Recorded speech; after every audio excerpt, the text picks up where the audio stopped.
Salut à tous, c'est Shkeki, j'espère comme d'habitude que vous allez bien. Aujourd'hui on va voir Wishonen, où le héros terrifie ses ennemis avec sa puissance. C'est parti.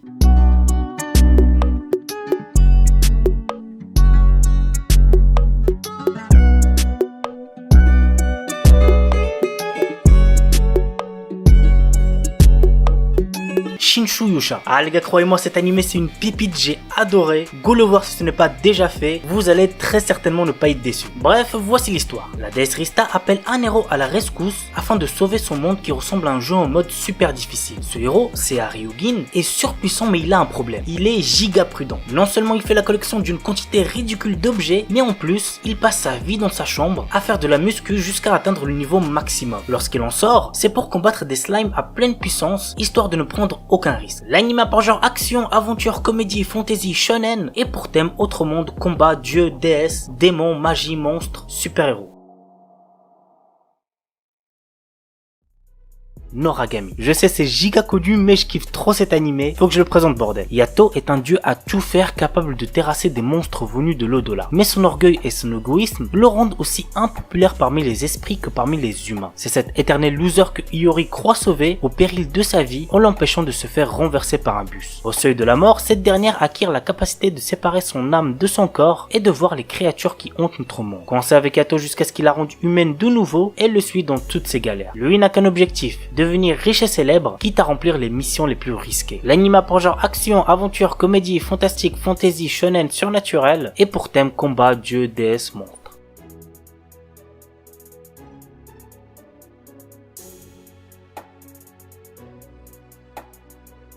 Gradion. L'histoire se déroule dans un monde où de mystérieuses créatures, les Némésis, menacent l'humanité. Parmi les hommes, certains sont capables d'utiliser la magie et sont surnommés les sorciers. Nous suivons les aventures de Seth, un jeune garçon impulsif possédant une force surhumaine et capable d'utiliser la magie sans leur contrainte. Il commence un périlleux voyage pour trouver la source des Némésis qu'on appelle le Radion. Et sur sa route, il fait la rencontre de nombreux compagnons et ennemis. L'anime a pour genre action, aventure, fantastique, fantasy et pour thème combat, magie, monstre.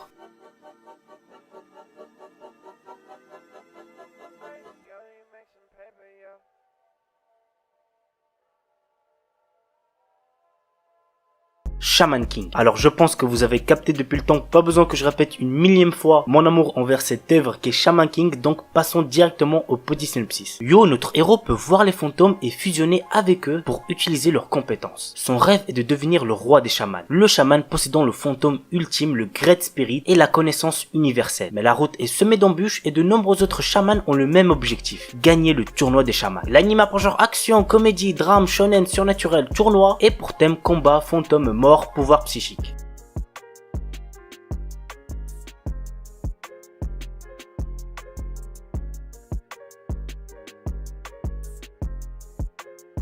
Codebreaker, et voici le résumé. Un soir, alors qu'elle est dans le bus qui la ramène chez elle, Sakura aperçoit dans un parc plusieurs personnes consumées par d'étranges flammes bleues. Au milieu de ce brasier, le supposé responsable de ce crime, un garçon de son âge, contemple la scène, insensible aux cris de ses victimes. Elle n'est pas surprise le lendemain quand elle voit cet assassin dans sa classe au lycée. Sakura décide alors d'enquêter sur ce nouvel élève, Rei Ogami. Elle apprend alors que ce dernier est un codebreaker. L'anime a pour genre action, drame, fantastique, mystère, shonen, surnaturel, pour thème super pouvoir et compte à total de 13 épisodes. Blue Exorcist. Rin et Yukio ont été élevés par un éminent prêtre exorciste. Mais un jour, Rin découvre que son véritable géniteur n'est autre que Satan. Alors que le monde est envahi par des êtres maléfiques, Rin jure de devenir le meilleur exorciste afin de vaincre son père, Satan. Pour accomplir son but, il entre à l'académie de la Croix-Vraie afin de maîtriser les techniques d'exorcisme. L'anime a pour genre action, comédie, drame, surnaturel, pour thème démon et compte un total de 37 épisodes.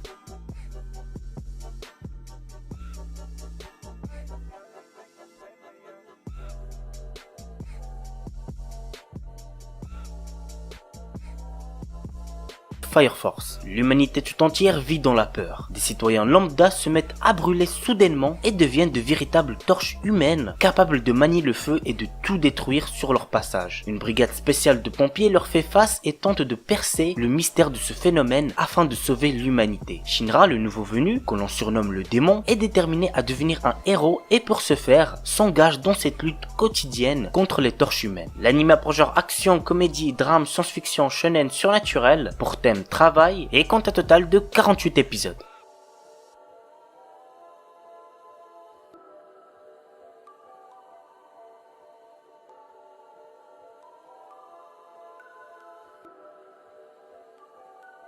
Katekyu Hitman Reborn. Tsuna Sawada est un jeune collégien particulièrement incapable, que ce soit en études, en sport ou en relations sociales. Un jour, un tuteur lui est envoyé d'Italie. Il s'agit de Reborn, un bébé tueur à gages, homme de main de la famille mafieuse Vongola, venu pour le rendre apte à devenir le prochain parrain de la famille dont il s'avère qu'il est l'héritier lointain. Le principal instrument de Reborn pour faire de Tsuna un homme accompli est une balle spéciale qui permet à celui qui la reçoit d'avoir l'énergie suffisante pour accomplir sa dernière volonté. Reborn fera aussi en sorte d'introduire diverses personnes dans la famille Vongola afin d'accompagner Tsuna dans son destin et de le protéger autant que bon lieutenant du parrain. Alors il se peut que vous allez vous ennuyer au début, mais je vous promets que par la suite vous ne pouvez que kiffer cet animé. L'anime a pour genre action, comédie, drame, shonen, surnaturel, tournoi, pour thème mafia, voyage temporel et compte un total de 203 épisodes.